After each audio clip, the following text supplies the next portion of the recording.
ला हौला वला कुव्वता इल्ला बिल्लाहिल अलिय्यिल अज़ीम। अऊज़ु बिल्लाहिस समीउल अलीम मिनश शैतानिर लईनिर रजीम। बिस्मिल्लाहिर रहमानिर रहीम। अल्हम्दुलिल्लाहि रब्बिल आलमीन वस्सलातु वस्सलामु अला सय्यिदिल अव्वलीन वल आखिरीन खैरिल मुबश्शिरीन वल मुनज़िरीन अफ़ज़लिल मख़लूक़ीन फ़ी आलमित तकवीन अबिल क़ासिम मुहम्मद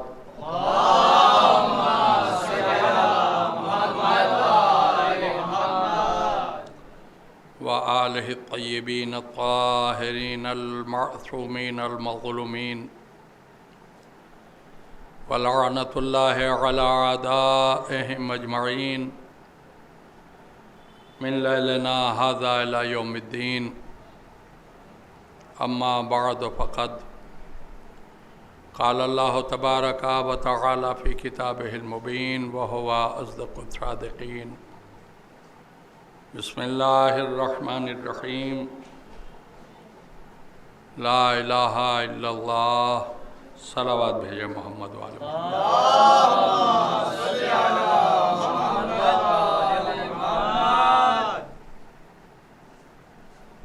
अरबाब मजलिस,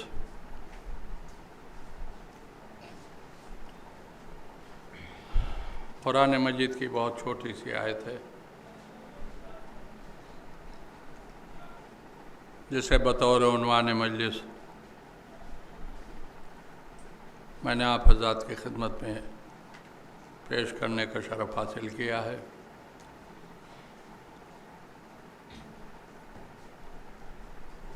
ये फ़िक्रा सिर्फ़ कुरान की आयत ही नहीं बल्कि दो लफ्ज़ों के इजाफ़े के साथ पैगम्बर इस्लाम की हदीस भी है।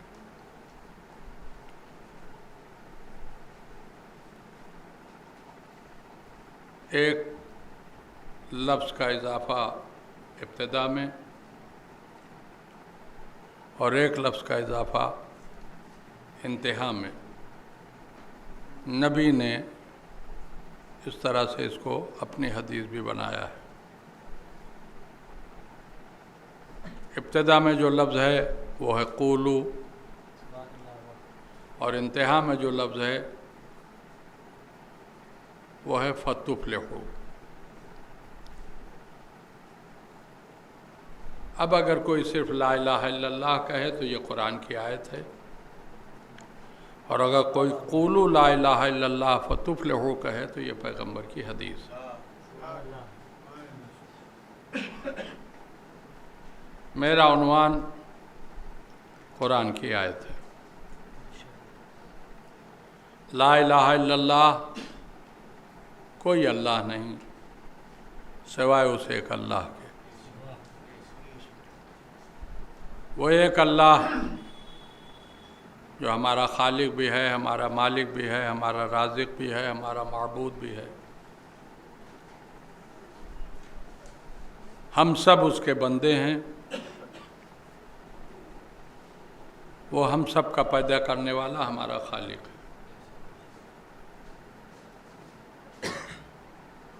हम अपनी ज़िंदगी में बहुत से कामों में दूसरों की मदद के मोहताज रहते हैं,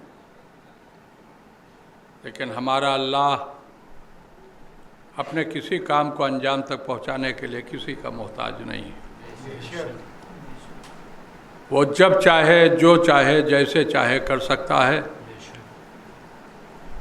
बल्कि सच्चाई और हकीकत तो ये है कि उसे कुछ करने की भी ज़रूरत नहीं, वो फ़कत इरादा करता है और काम हो जाता है।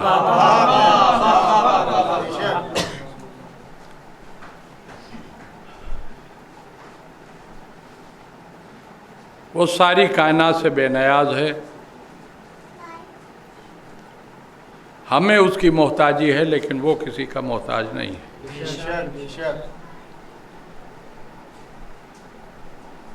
मगर आप ज़रा गौर करें, वो जो किसी का मोहताज नहीं है उसने हदीस कुदसी में ऐलान किया कि मैं एक छिपा हुआ ख़जाना था। जब मैंने ये चाहा कि मैं पहचाना जाऊं तो मैंने अपने ही नूर से एक बंदे को खल्क़ किया। मेरा नाम महमूद था, मैंने उसका नाम मोहम्मद रखा। इस बंदे खुदा की तख्लीक का सबब सिर्फ़ और सिर्फ मारिफत इलाही, अल्लाह को पहचानवाने के लिए इस बंदे की तख्लीक हुई। अब यहाँ पर एक सवाल उठता है, जब वो अपने किसी काम को अंजाम तक पहुँचाने के लिए किसी का मोहताज नहीं, तो अपनी मारिफत के लिए उसने इस बंदे को ज़रिया क्यों बनाया? क्या वो बग़ैर ज़रिए के पहचाना नहीं जा सकता था? क्या वो बग़ैर वसीले के अपनी मारिफत नहीं करा सकता था? आप यकीन जाने, अगर अल्लाह चाह जाता तो बग़ैर नबी के वसीले की भी पूरी दुनिया उसका कलमा पढ़ती। वो ऐसा चाहता तो कर सकता था, लेकिन उसने किया नहीं। अपने को पहचानवाने के लिए उसने अपने नबी को ज़रिया बनाया, अपने नबी को वसीला बनाया। शायद अल्लाह बंदों को यह पैगाम देना चाहता था कि जब बग़ैर वसीला मैं तुम्हें नहीं मिल सकता, तो तुम बग़ैर वसीला हम तक कैसे पहुँच पाओगे? सलावत भेजिए मोहम्मद वाले मोहम्मद।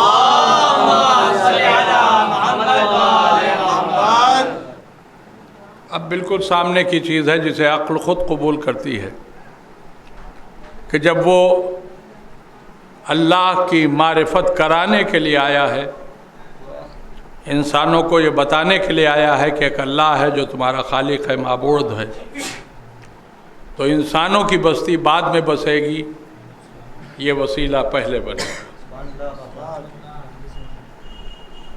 और अब इस सिलसिले में ख़ुद मेरे नबी का भी कौल मौजूद है। आपने इरशाद फरमाया, अव्वल मा खलक़ अल्लाहु नूरी, सबसे पहले अल्लाह ने हमारे नूर को खल्क़ किया। इस सबसे पहले का क्या मतलब? यानी जब तक ये नूर खल्क़ नहीं हुआ था, ये ज़मीन का खाकी फर्श नहीं था, ये आसमान का नीलगू शामियाना नहीं था, शम्सो कमर की किंदीलें नहीं थीं, सितारों के कुमकुमे नहीं थे, हवाओं में हरकत नहीं थी, पहाड़ों में बुलंदी नहीं थी, अशजार में हरियाली नहीं थी, समंदरों में पानी नहीं था, दरियाओं में रवानी नहीं थी, पहाड़ों का वजूद नहीं था, जन्नत की खिलकत नहीं हुई थी, जहन्नम पैदा नहीं हुआ था, इंसान मौजूद नहीं था, मलक मौजूद नहीं थे, जिन्नात की तख्लीक नहीं हुई थी। सारी कायनात में सन्नाटा था, एक हू का आलम। और ऐसे हू के आलम में अल्लाह ने अपने इस बंदे के नूर को खल्क़ फरमाया। और अब इस नूर की जब तख्लीक हुई तो इसने अपने मकसद तख्लीक को समझते हुए ज़ौक़ इबादत में अपनी नूरानी पेशानी को सजदे परवरदिगार में झुका दिया। और अब ये नूर जब सजदे में गया तो फिर 1-2 घंटे के लिए नहीं, 1-2 दिन के लिए नहीं, 1-2 हफ्ते के लिए नहीं, 1-2 महीने के लिए नहीं, 1-2 साल के लिए नहीं, 1-2 100 साल के लिए नहीं, 1-2 हज़ार साल के लिए नहीं, 70,000 साल तक ये नूर सजदे खालिक में रहा। हमारे लिए पढ़ देना आसान, सुनने वालों के लिए सुन लेना आसान, लेकिन जिसने 70,000 साल तक सजदे से सर नहीं उठाया, मेहनत का अंदाज़ा उसी को हो सकता है, मशक्क़त वही समझ सकता है जिसने इसे भेजा। 70,000 साल के तवील सजदे के बाद जब इस नूर ने अपनी जबीन नयाज को बांदाज़ बेनयाजी सजदे परवरदिगार से उठाया तो ज़बरदस्त मेहनत और ज़बरदस्त मशक्क़त के नतीजे में इसकी नूरानी पेशानी पर कुछ पसीने के कतरे उभर आए। अल्लाह ने अपने नबी की नूरानी पेशानी को देखा, पेशानी पर उभरे हुए पसीने के कतरों को देखा, पसीने के कतरों के साथ अपने नबी की मेहनत को देखा, मेहनत के साथ उसके जज्बे को देखा, जज्बे की सदाकत को देखा और उसके बाद उसने ऐलान किया, मेरे हबीब तूने मेरे सजदे में सर रखा था, जिसके नतीजे में ये पसीने के कतरे आए हैं, अब इन कतरों को मैं ज़ाया नहीं होने दूंगा। मेरे सारे नबियों की खिलकत इन्हीं पसीने के कतरों से होगी। आदम इसी से बनेंगे, नूह इसी से बनेंगे, इब्राहीम इसी से बनेंगे, इस्माइल इसी से बनेंगे। सारे अम्बिया की खिलकत मेरे नबी के पसीने से हुई। अब एक जुमला जो कह रहा हूँ उस पर गौर कीजिएगा, सारे नबियों की खिलकत मेरे नबी के पसीने से हुई है। और इन नबियों का नाम जब मुसलमान लेता है तो बड़े एहतराम के साथ, आदम अलैहिस्सलाम, नूह अलैहिस्सलाम, इब्राहीम अलैहिस्सलाम, मूसा अलैहिस्सलाम, ईसा अलैहिस्सलाम, ये जहन में रहे कि ये सारे अम्बिया मेरे नबी के पसीने से बने हैं।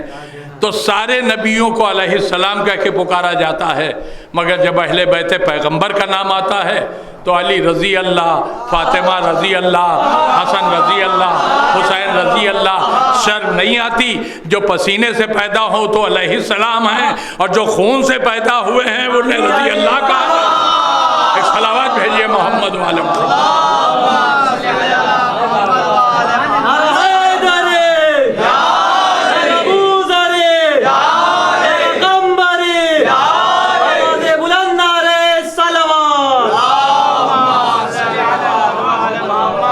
सारे अम्बिया मेरे नबी के पसीने से बने। अब किसी इंसान की ज़बान में दम नहीं जो ये कह सके कि इन नबियों की रगों में मोहम्मद का पसीना नहीं है। हर नबी की रग में मेरे नबी का पसीना है। तो जब हर नबी की रग में मेरे नबी का पसीना है तो मुझे कहने का हक है कि अब कायनात का कोई आयरा गैरा क्या आले मोहम्मद का मुकाबला करेगा। आले मोहम्मद का मुकाबला तो ये मासूम अम्बिया भी नहीं कर सकते। क्यों? इसलिए कि नबियों की रगों में मोहम्मद का पसीना दौड़ रहा है, आले मोहम्मद की रगों में मोहम्मद का खून दौड़ रहा है। सलावत भेजिए मोहम्मद वाले मोहम्मद।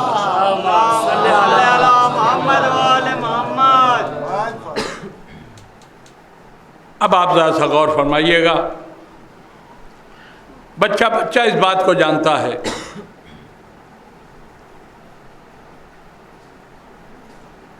कि मेरा नबी इस दुनिया में आने के बाद 40 साल तक खामोश रहा, कोई तबलीग नहीं, कोई हिदायत नहीं। क्यों? आए थे इसी काम के लिए। 63 साल की उम्र मुबारक पाई आपने, जिसमें आधे से बहुत ज़्यादा हिस्सा खामोश रह के गुजार दिया। फ़कत 23 साल है जो तबलीगी ज़िंदगी है। हम जैसे गुनहगार इंसान, हम जैसे ख़ताकार इंसान, जिनकी फ़िक्र में ख़ता है, जिनकी सोच में ख़ता है, वो ये सोच सकते हैं कि जब अल्लाह को पहचानवाने के लिए आए थे तो 40 साल खामोश क्यों रहे। अव्वल रोज़ से ही तबलीग का काम शुरू कर देना चाहिए था। मगर मैं आपको इसका जवाब देता हूँ, मेरा नबी खामोश क्यों रहा। देखिए, हम जिस अल्लाह को मानते हैं, जिस अल्लाह की सिफ़ात का हम इकरार करते हैं, उस पर ईमान रखते हैं, अल्लाह के उन्हीं सिफ़ात में से एक सिफ़त है उसकी कि वो ला शरीक है। उसका कोई शरीक नहीं, उसका कोई हम पल्ला नहीं, उसका कोई हमसर नहीं, उसके बराबर का कोई नहीं।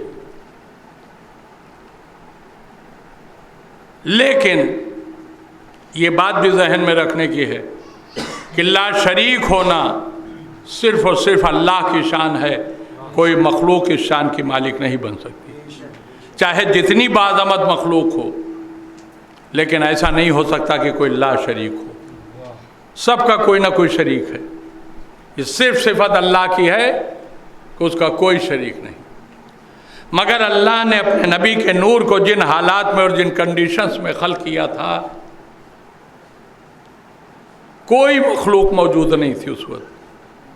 तो जब कोई मखलूक मौजूद ही नहीं थी तो मेरे नबी का नूर भी तो लाशरीक हो गया। शरीक बनने के लिए मौजूद होना ज़रूरी है और मौजूद कोई नहीं। तो मेरे नबी का नूर भी लाशरीक हुआ कि नहीं? हमने आवाज़ दी, मेरे मालिक लाशरीक होना तो तेरी शान है, तूने ऐसे हालात में अपने नबी के नूर को खल्क किया है जिसकी बुनियाद पर वो भी ला शरीक हो गया है। अब तू अपनी शान ला शरीकियत को अपने ही नाम फ़कत महफूज कैसे रखेगा? अल्लाह ने कहा घबराए वो जिसके अख्तियार में कुछ न हो, परेशान वो हो जिसके कब्ज़े कुदरत से कोई चीज़ बाहर हो। मैं साहिब अख्तियार भी हूँ, साहिब इक़्तिदार भी हूँ। मैं जब चाहूँ, जो चाहूँ, जैसे चाहूँ कर सकता हूँ। मैंने कहा मालिक वो हम सब मानते हैं, मगर हमें ये बता दे तू अपनी शान ला शरीकियत को अपने नाम महफूज कैसे रखेगा? क्या ये नूर भी ला शरीक हो गया है हालात की बुनियाद पर? तो मैं इसके दो टुकड़े किए देता हूँ। एक टुकड़े का नाम मोहम्मद होगा, एक टुकड़े का नाम अली होगा। अब मोहम्मद अली के शरीक होंगे, अली मोहम्मद के शरीक होंगे, मैं फिर भी ला शरीक ही रहूँगा। एक सलावत भेजिए मोहम्मद वाले।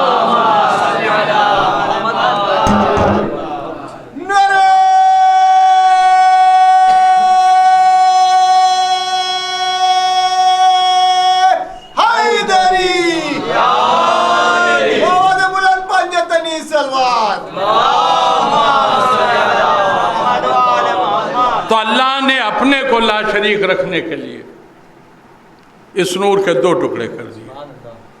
आधा चला गया मौला अली की तरफ, आधा रह गया पैगंबर के पास। अब आप खुद गौर कीजिए, अल्लाह ने अपनी मारिफत के लिए जितना नूर खल्क किया था, नबी के पास उसका आधा ही तो रह गया। तो अगर आधे से अल्लाह पहचाना जा सकता होता तो नूर अली अलग खल्क होता, नूर मोहम्मद अलग खल्क होता। मगर दोनों का एक साथ एक खल्क होना, यह इस बात की दलील है कि अल्लाह पहचाना जाएगा पूरे से, आधे से नहीं। मगर अल्लाह ने जो किया उसके तहत नबी के पास सिर्फ आधा नूर रह गया। तो अब अक्ल खुद इस बात को मानने के लिए मजबूर है कि जब तक अली आके मेरे नबी से मुत्तसिल न हो जाएं, अल्लाह पहचाना नहीं जा सकता। अब समझ में आया कि मेरा नबी 40 साल खामोश क्यों रहा? वो अली जिसके बगैर काम चल ही नहीं सकता था, वो भी आया। तो ये इंतज़ार अली था जिसकी बुनियाद पर मेरा नबी 40 साल खामोश रहा। क्यों? इसलिए कि इस हकीकत को मेरा नबी भी जानता था कि जब तक अली का सहारा नहीं मिलेगा, मैं जुमला अर्ज कर रहा हूँ, नबी जानता था जब तक अली का सहारा नहीं मिलेगा मेरा काम बनेगा ही नहीं। काश मुसलमान अक्ल के नाखून लेता, जब नबी का काम अली बगैर नहीं चलता तो उम्मतियों का काम बगैर अली का चलता। एक सलावत भेज दीजिए मोहम्मद।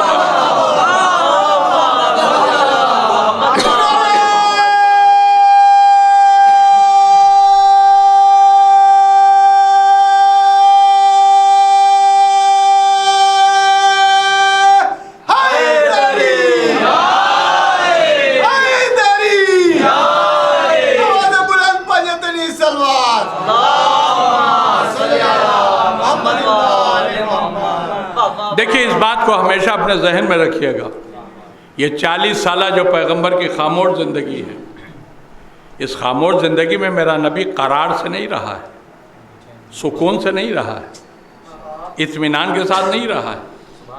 माहौल का बिगड़ा हुआ रंग मेरे नबी को हर लम्हा बेचैन किए हुए। मगर मजबूरी यह है कि अली है नहीं, काम करें तो कैसे करें।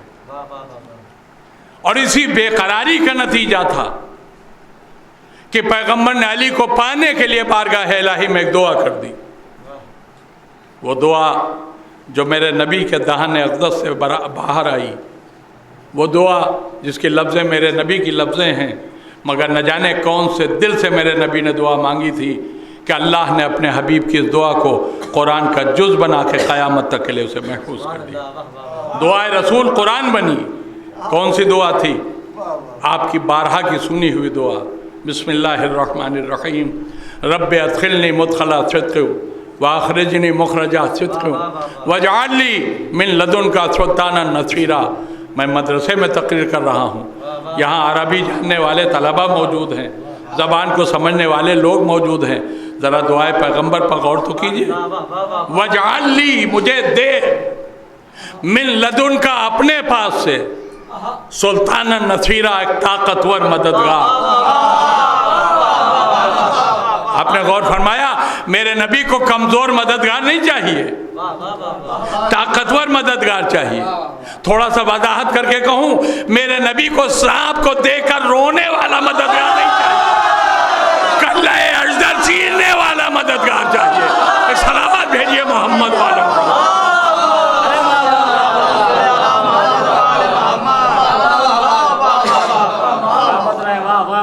अब एक वजाहत यहाँ पर ज़रूरी है।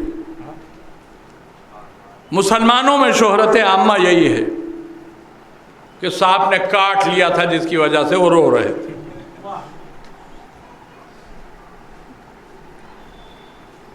देखिए, अल्लाह ने अपने 2 नबियों को सिद्दीक कह के पुकारा है। यूँ तो सादिक सब हैं, कोई ऐसा नहीं जो झूठ बोलता हो, गलत बयानी से काम लेता हो, लेकिन 2 नबियों को अल्लाह ने सिद्दीक कह के पुकारा है। एक जनाब इब्राहीम अलैहिस्सलाम और एक जनाब यूसुफ अलैहिस्सलाम। इन 2 नबियों को अल्लाह ने अय्युहल सिद्दीक कह के पुकारा है। जनाब यूसुफ के बारे में बच्चा बच्चा जानता है कि उनके भाइयों ने उन्हें एक अंधेरे कुएं में फेंक दिया था। ऐसा कुआं जिसका ऊपरी हिस्सा बहुत तंग था, अंदर बहुत चौड़ाई थी। इसमें पानी तो बराए नाम था, खुश्की ज़्यादा थी।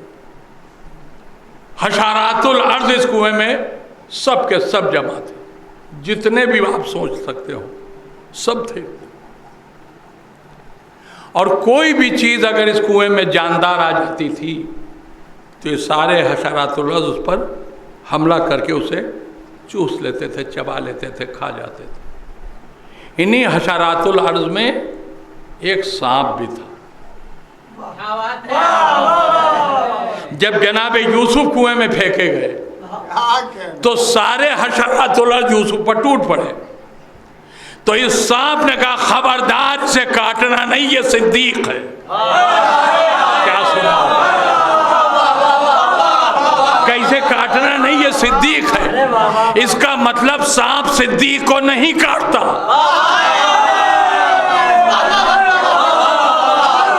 सांप सिद्दीक को नहीं काटता। तो अब ये जो शोर हुआ कि सांप ने काट लिया था, या तो ये शोर गलत है, इन्होंने सिर्फ दुश्मनों को खबर देने के लिए कल शोर मचाया था ताकि उन्हें पता चल जाए कि नबी यहाँ है। सांप ने काटा नहीं था, और अगर काटा था तो अब दुनिया वालों इन्हें कुछ भी कह लो, ये सिद्दीक नहीं हो सकता। एक सलावत भेज दीजिए मोहम्मद वालों।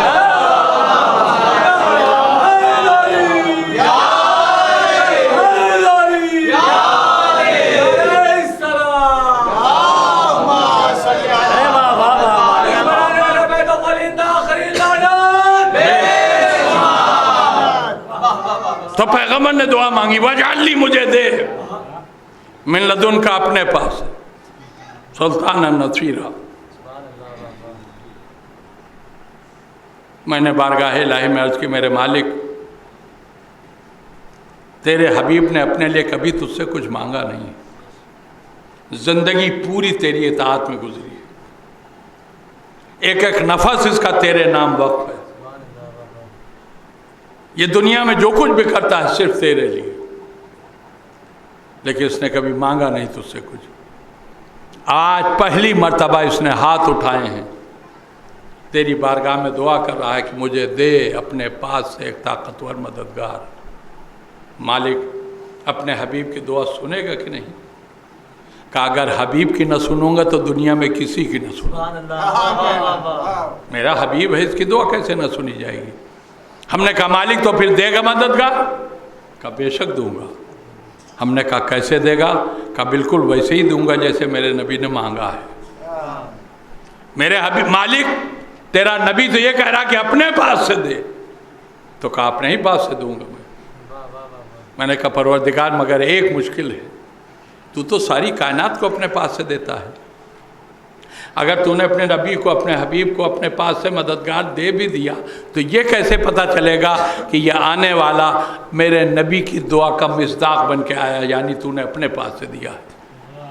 कहा इतने हसीन अंदाज से दूंगा जैसे मैंने किसी को न दिया होगा न दूंगा।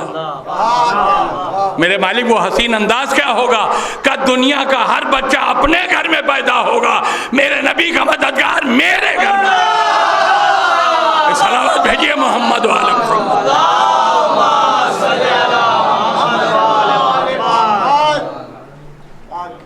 मेरे नबी का जो मददगार बन के आ रहा है उसे मैं अपने घर में विलादत का इंतजार। आ गया नबी का मददगार काबे में। जो दुआ मांगी थी पैगंबर ने वो मुस्तजाब हो गई। जिसके इंतजार में अब तक 40 साल गुजरे थे वो आ गया, और आने वाला जब अपने नबी के साथ मददगार बन के चलने की उम्र को पहुंच गया, अब अल्लाह की तरफ से भी हुक्म आ गया, वांदिर अशीरतकल अक़रबीन, अपने करीबी रिश्तेदारों को अज़ाब जहन्नम से डराइए। वक़्फ़िज़ जनाहका लिमन इत्तबअका मिनल मोमिनीन। देखिए आप लोग, ये जो मैंने 2 फ़िक्रे कुरान के आपके सामने पेश किए हैं, जो तल्लाब हैं उन्होंने तो ज़रूर पढ़ा होगा कुरान मजीद, लेकिन ऐसा नहीं कि सिर्फ तुल्लाब ही कुरान की तिलावत करते हैं। बहुत से लोग जो आदी होते हैं कुरान की तिलावत रोज़ाना करते हैं, चाहे थोड़ा ही से सही। अब वो बच्चे जो मदरसे से ताल्लुक़ नहीं रखते हैं, मैं उनके लिए बता रहा हूँ। मौलाए कायनात का एक कौल है, अल्लाह जब ये चाहता है कि बंदे मुझसे बातें करें तो अल्लाह उन बंदों को दुआएं पढ़ने की तौफीक दे देता है। और जब अल्लाह ये चाहता है कि मैं खुद अपने बंदे से बातें करूं तो फिर अल्लाह अपने बंदे को कुरान की तिलावत की तौफीक दे देता है। देखिए एक बात है तो बहुत कड़वी, मगर बगैर कहे मेरा मफहूम तो आज वाज़ेह नहीं होता। आजकल के ये जो लीडर होते हैं, नेता होते हैं, मंत्री होते हैं, इनसे बड़ा झूठा कोई नहीं, इनसे बड़ा मक्कार कोई नहीं, इनसे बड़ा चोर कोई नहीं, इनसे बड़ा डाकू कोई नहीं, इनसे बड़ा मुनाफिक कोई नहीं, इनसे ज़्यादा नाकाबिले एतबार कोई नहीं। इलेक्शन का ज़माना आया, दुनिया भर की बातें करने के लिए आ जाते हैं, जीत गए तो फिर 5 साल ग़ैबत में, सूरत दिखाई नहीं देती। मगर हमारे समाज में ऐसे भी लोग हैं, किसी मंत्री जी से अगर थोड़ी सी सलाम दुआ है और कहीं उनके पास 5 मिनट बैठने का मौका मिल गया तो वहाँ से वापस आने के बाद जहाँ बैठेंगे वहाँ जिक्र करेंगे, आज मंत्री जी के पास गया था मैं, बहुत ख़ास उमूर पर 5 मिनट मैंने उनसे बात की, बड़े फ़ख्र के साथ। हमारे चोर के साथ बैठने में कौन सा फ़ख्र है? बेईमान के साथ चंद लम्हे गुजार लेने में कौन सी फजीलत आ गई? मगर नहीं, लोग मकाम फजीलत में इस बात का तज़किरा करते। 5 मिनट तक मेरी बात हुई मंत्री जी से। कुछ समझे आप मैं क्या कहना चाह रहा हूँ?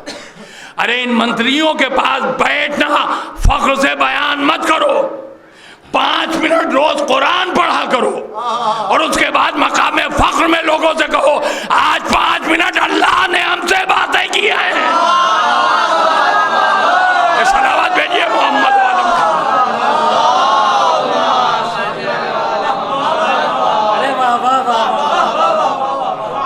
जरूरी नहीं कि आप एक पारा रोज पढ़ें, जरूरी नहीं है कि आप एक रुबो रोज पढ़ें, निस्फ पढ़ें, नहीं, चंद सतर पढ़ लिया कीजिए।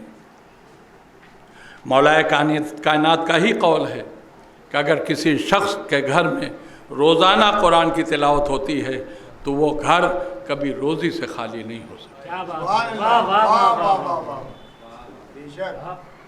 देखिए मैं इस तरह की मजलिसें पढ़ने का आदी नहीं रहा हूँ कभी भी, क्या करूँ, तबलीगी मजलिस मुझसे पढ़ी नहीं जाती।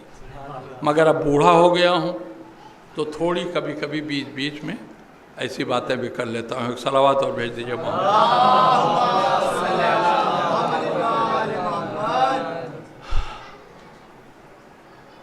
तो पैगंबर को क्या हुक्म आया अल्लाह की जानिब से?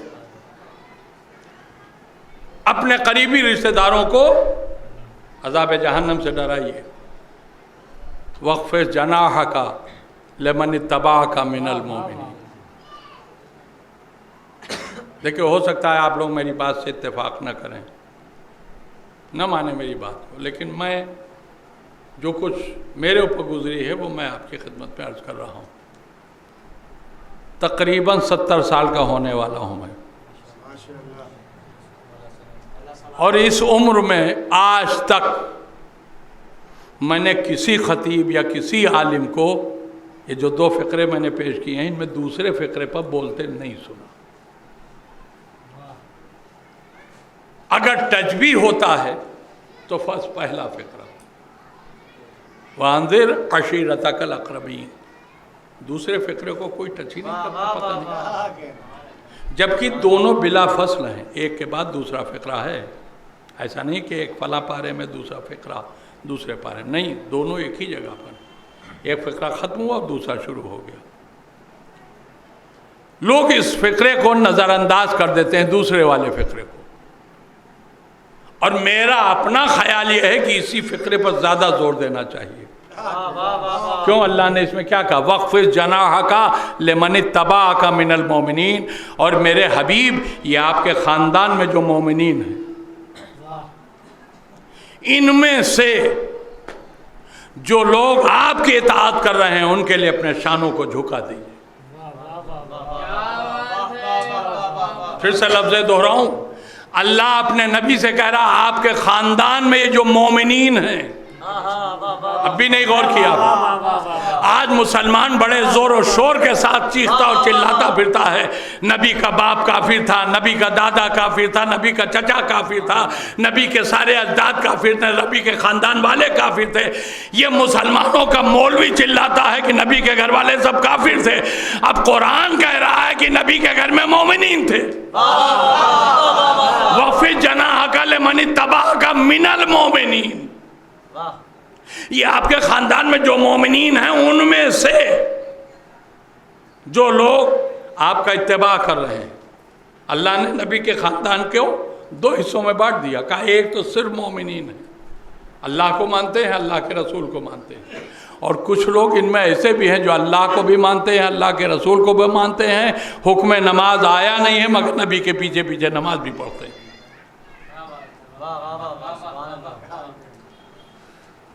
अब मेरी समझ में नहीं आता मैं मुसलमानों की रवायतों पर यकीन रखूं या अल्लाह की आयत पर यकीन करूं। मैं आए कुरानी पर यकीन ईमान रखता हूं, किसी की रवायत पर यकीन नहीं रखता। अगर रवायत कुरान से टकरा जाए तो रवायत बातिल है। अल्लाह कह रहा है ये आपके ख़ानदान में जो मोमिनीन हैं, ये जुमला बता रहा मेरे नबी का ख़ानदान काफिरों का ख़ानदान नहीं, मोमिनों का ख़ानदान था। अब इनमें कुछ लोग ऐसे भी थे जो सिर्फ साहिब ईमान नहीं थे, नबी का इत्तबा भी कर रहे हैं, यानी जो नबी कर रहा है वो ये भी कर रहे हैं। अब ये कौन लोग हैं जो नबी का इत्तबा कर रहे हैं? अल्लाह ने कहा हमने तो पहचान बता दी, तुमने गौर नहीं किया तो हम क्या करें? हमने तो अपने नबी से कह दिया कि जो ऐसे लोग हैं उनके लिए अपने शानों को झुका दीजिए। तो अब सीधी सी बात है, नबी का शाना अपने ख़ानदान में जिसके सामने झुक जाए, यही वो लोग हैं जो नबी का इत्तिबा करें। अब मैंने ढूंढना शुरू किया नबी का शाना झुका कहाँ, मुझे सिर्फ 3 ही जगह दिखा है नबी का शाना झुकते हुए। काबे को बुतों से साफ करने के लिए नबी का शाना अली के लिए झुका है। फातिमा ज़हरा जब बज़ में आई हैं तो एहतराम में उठते हुए नबी ने फातिमा के लिए शाना झुकाया है, और ईद के दिन अपने नवासों को ईदगाह ले जाने के लिए नबी ने हसन और हुसैन के लिए शाना झुकाया है। एक सलावत भेज दीजिए मोहम्मद वाले।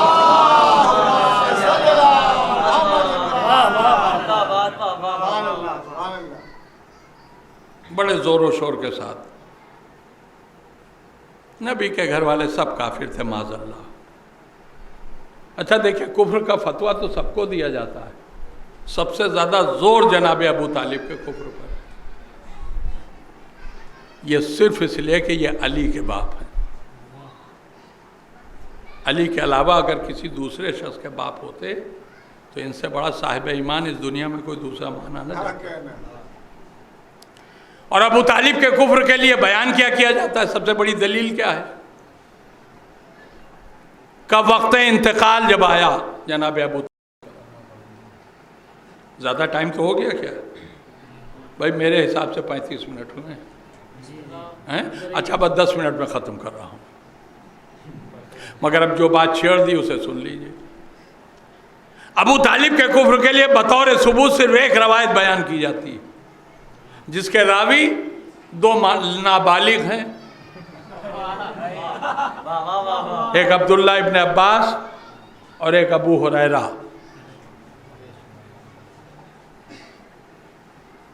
छः और 7 साल की उम्र के अंदर दोनों की उम्रें हैं जिस वक्त की ये रवायत कर रहे हैं। नाबालिगों की गवाही तो ये मुसलमान मान लेता है। और जिस घराने के बच्चों को अल्लाह ने बचपने से ही बालिग बनाया था, वो अपनी माँ की गवाही देते हैं और ये दुनिया नहीं मानती। हसन हुसैन की गवाही माँ के हक में नहीं मानी।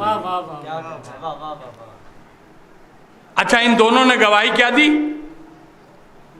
देखिए, अब्दुल्ला इब्न अब्बास के लिए तो मैं कुछ नहीं कर सकता, मगर अबू हुरैरा काफिर भी थे जिस वक्त गवाही दी उन्होंने, इसलिए कि इन्होंने पैगंबर इस्लाम की नबूवत और अल्लाह की वहदानियत पर ईमान का ऐलान उस वक्त किया है जब नबी ने मक्का फतह कर लिया था। उससे पहले ये मुसलमान नहीं थे। कलमा उसी के बाद पढ़ाएंगे।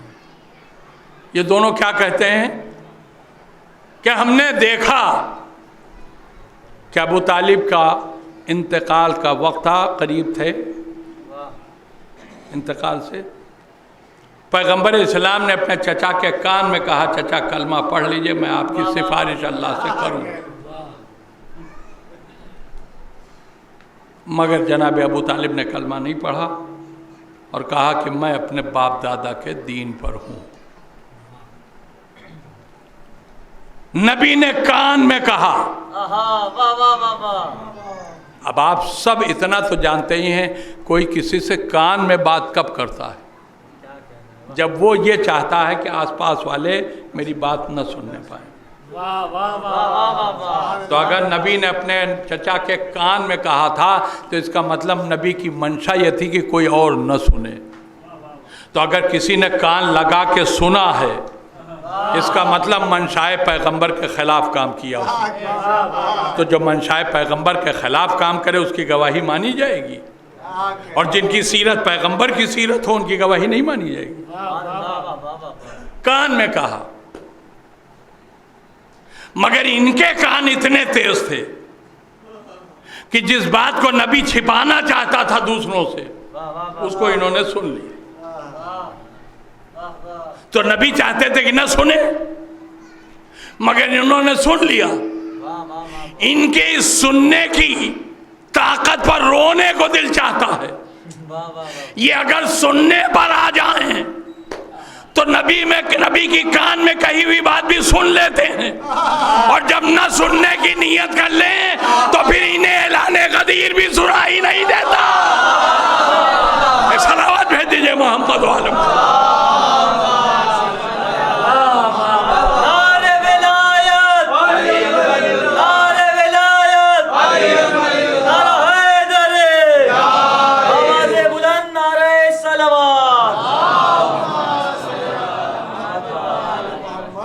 ऐलान वलायत के बाद ये हाजी हजरत अपने अपने घरों को पहुँचे हैं, तो लोगों ने इनसे सवाल किया था, बताइए वो रसूल ने गदीर में क्या कह दिया? कहना कुछ हम फासले पते सुना ही नहीं दिया हमको क्या कह रहे। एक सलावत और भेज दीजिए मोहम्मद।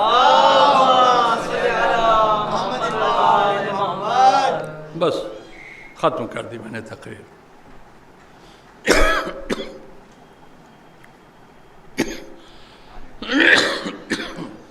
एक सलावत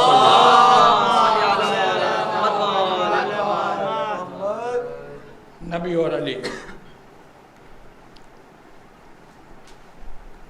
अपनी मोजिज़ बयानी के तहत कसरत के साथ लोगों को कलमा भी पढ़ाया, अल्लाह की मारिफत भी कराई। कसर इस्लामी मुकम्मल हो गया।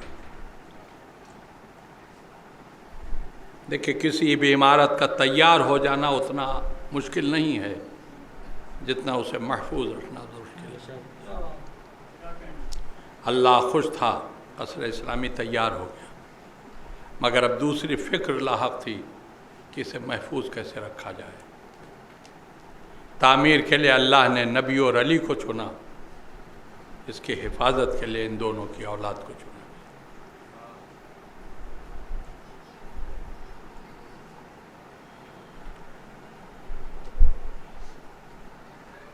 औलाद ऐसी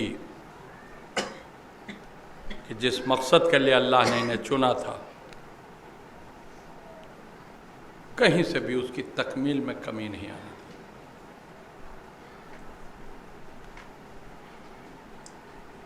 इन्होंने अपने घर लुटाए हैं, मगर इस्लाम पर आँच नहीं आने दी। देखिए, कसरत के साथ मजालिस में सिर्फ वाक़े करबला का तज़किरा होता है। आप ये ना समझिएगा कि करबला के अलावा और किसी पर जुल्म हुआ ही नहीं। पूरी ख़ानदान रिसालत की तारीख़ खून से रंगी हुई।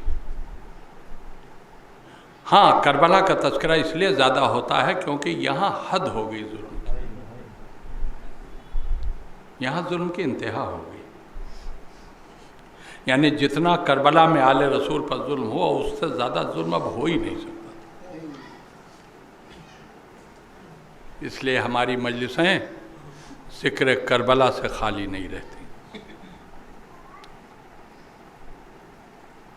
एक दिन हुसैन ने करबला बसाई थी और एक ही दिन में ये करबला उजड़ भी गई। हुसैन ने जिस तारीख में करबला बसाई वो 2 मुहर्रम थी, और ये एक ही दिन में जिस तारीख में ये करबला उजड़ गई वो 10 मुहर्रम थी। 10 मुहर्रम की सुबह जहाँ अब्बास ज़िंदा थे, जहाँ अली अकबर ज़िंदा थे, जहाँ कासिम और मोहम्मद ज़िंदा थे, जहाँ हुसैन के 54 असहाब ज़िंदा थे, अशर आशूर आते आते सिर्फ लाशें बिखरी पड़ी थीं, ज़िंदा कोई नहीं।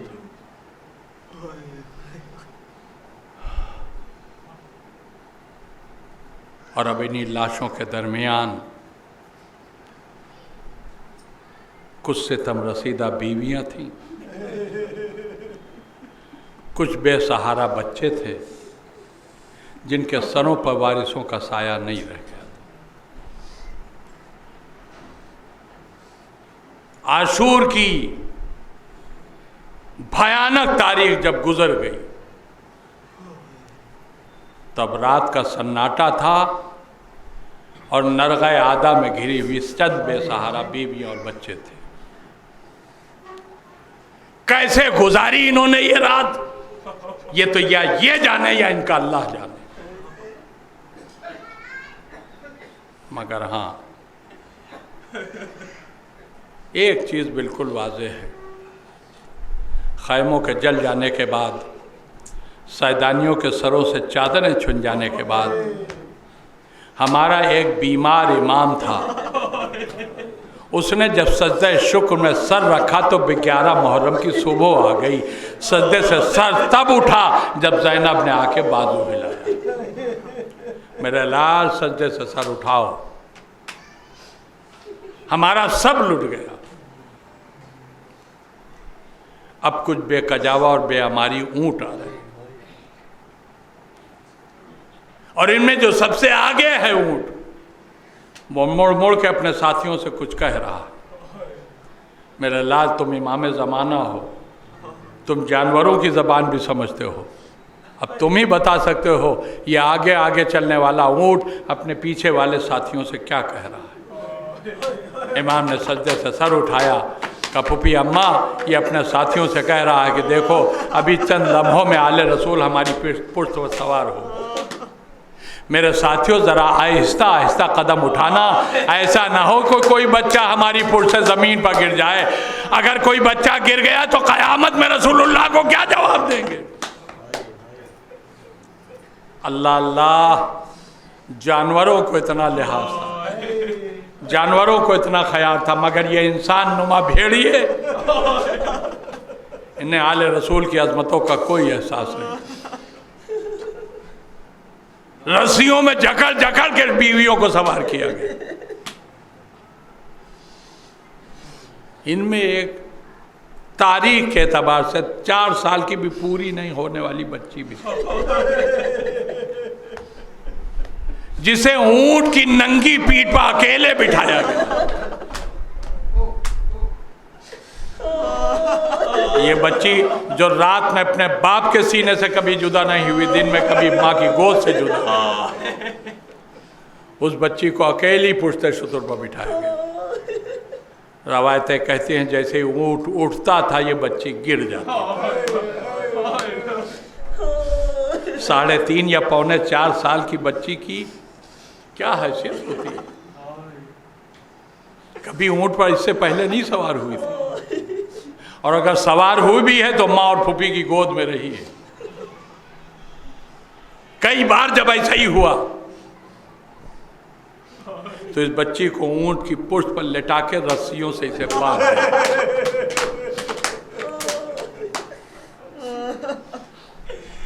मैंने बयान कर दिया, आपने सुन लिया, लेकिन किसी ने महसूस नहीं किया।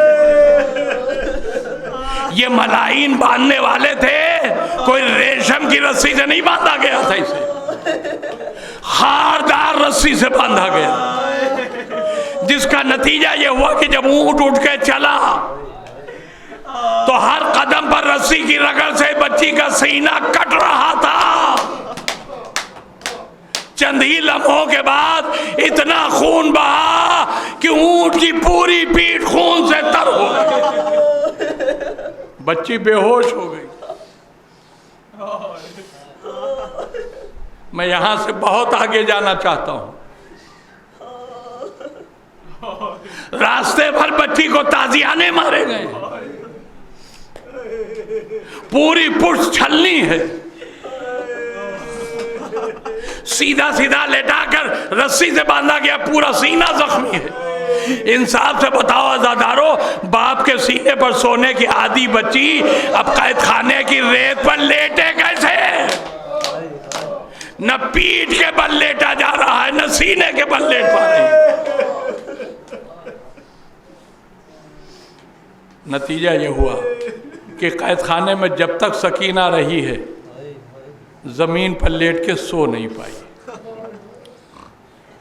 और अगर कुछ लम्हा इसे जमीन पर खामोश लेटा देखा भी गया है तो ये सोई नहीं है, बेहोश होके सोई। कितनी जख्मी थी मेरी शहजादी। बस मैंने तकरीर खत्म कर दी। आखिरी जुमला सुन लीजिए। इस खानदान में 3 जनाजे ऐसे गुजरे हैं जिन्हें गुस्ल देने वाले गुस्ल छोड़ के सरो सीना पीट कर रोए। एक शहजादी सैयदा का जनाजा, जब मौला अली ने गुस्ल देना शुरू किया और गुस्ल देते हुए अली का हाथ पहलू पर गया फातिमा के, तो अली चीख मार कर रोए, हाय बिन्ते रसूल। पानी का बर्तन जमीन पर रख के अली चीख मार मार कर रो रहे। जब किसी ने पूछा कि आप इतना बेताब होके क्यों रोए, कहा मैं इस बात पर रोया हूँ, कितनी साबिरा थी रसूल की बेटी, पसलियां टूट गई, मुझे खबर भी न होने दी। ये पहला जनाजा था जिसमें गुस्ल देने वाला मेरा मौला अली तड़प तड़प के रोया है।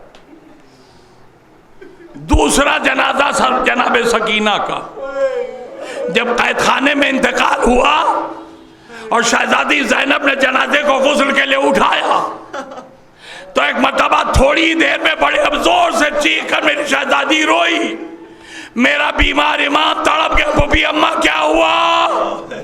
का बेटी बेटा बच्चे को गुस्ल देने के लिए कुर्ता कैसे उतारूं? जैसे ही कुर्ता उठाती हूँ साथ में सकीना की सारी खाल कुर्ते से बीमार इमाम ने फरमाया पुपी अम्मा मेरी बहन को इसी हालत में छोड़ दीजिए, इसी जख्मी और खून में भरे हुए कुर्ते के साथ मैं अपनी बहन को दफन कर दूं। सुन लिया आपने दूसरा जनाजा, और तीसरा जनाजा मेरे इसी चौथे इमाम का है। अभी कल ही तो शहादत की तारीख गुजरी है, जब मेरे पांचवें इमाम ने अपने बाबा को गुस्ल देने के लिए कुर्ता उतारा तो मेरा पांचवा इमाम चीखे मार मार के रोया। लोग हैरान हो गए, बेटा बाप को तो गुस्ल देने गया है, इतना तड़प कर रो कर रहा है। जब गुस्ल देकर वापस आया मेरा इमाम, लोगों ने पूछा मौला आप इतना तड़प कर क्यों रोए?